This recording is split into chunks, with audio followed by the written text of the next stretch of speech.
Hello, everybody, and welcome to I Got Something to Say. As usual, thank you for allowing me to come in front of your eyes. Excuse me. I hope everybody has really kept their eyes peeled to the tragedy that happened earlier this morning. Another school shooting. This is at Chardon, Ohio. That's spelled Chandon. When I was thinking about what I should call this this little video here, I thought about calling it Showdown at Chardon, but that sounded too much like a damn kung fu flick. But just like in a kung fu flick, someone got killed. So here we have it again. So another child comes in with a gun, shoot up some folks. 4 or 5 kids got injured. One of the kids actually got killed. It's little to say at this point because any parent will lose their child, but man, I am so sorry for what happened to all your families over there in Chardon. Now that I've said these apologies, and they were heartfelt, but now I'm about to come with some logic here, or at least with a pattern that's going to make sense. But it's going to make a lot of y'all mad when I say it, man. How many times are we going to have to do this? How many times are we going to have to go through this? Okay, even before we even go there, it doesn't take. Will it take Sherlock Holmes or Barnaby Jones? Is it going to take some great detective to find out why this boy shot up the school?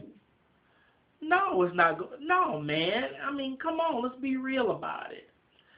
Every time that we go through a school shooting, from Columbine to this school, how many times that when we asked the shooter why he shut up the school, it was because he was being bullied, it was because he was being tormented, harassed, made fun of, something.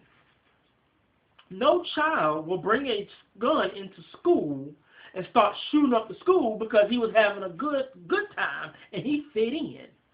No, man. I'm gonna need us to grow up and get our education on better, okay? Because you know the way I look at it is that we keep skipping something that is now becoming a progressive problem, and more than a progressive problem, it's becoming a very violent and death problem. Now, yes, I use the word death problem. It's called this cyberbullying or this regular bullying or just parents not really doing a damn thing to tell their kids how to respect one another, because this type of training where it takes to respect other people, you get that at home. You see, I'm going to need parents to be on the ball on this one too, you know what I mean? Okay, now let me explain something to you.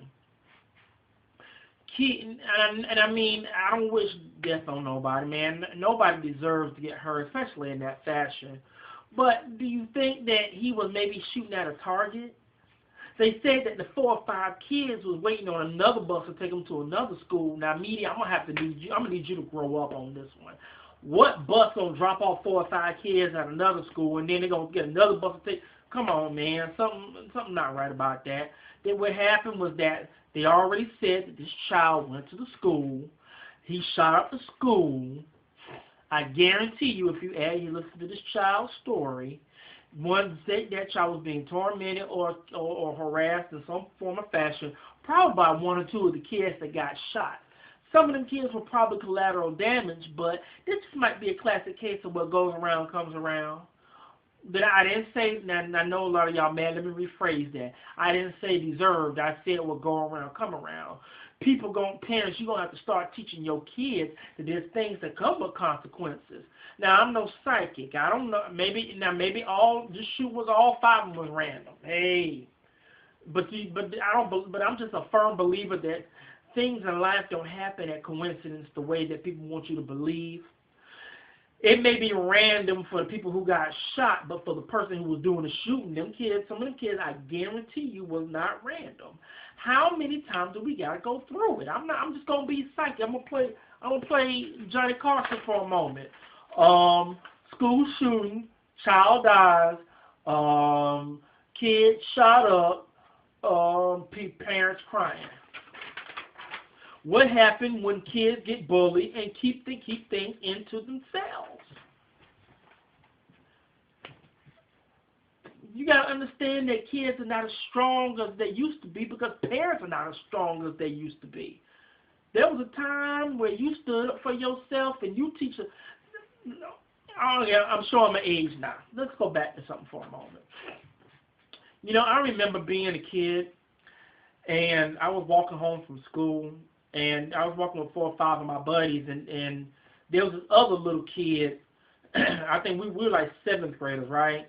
The other kid was a 6th grader, and one of my friends wanted what we call break fly. So he started to pick on this little kid, and we kept telling him, I said, man, you better leave that kid alone. You better leave that kid alone. It was like he was like, oh man, don't worry about it. He kept picking on him.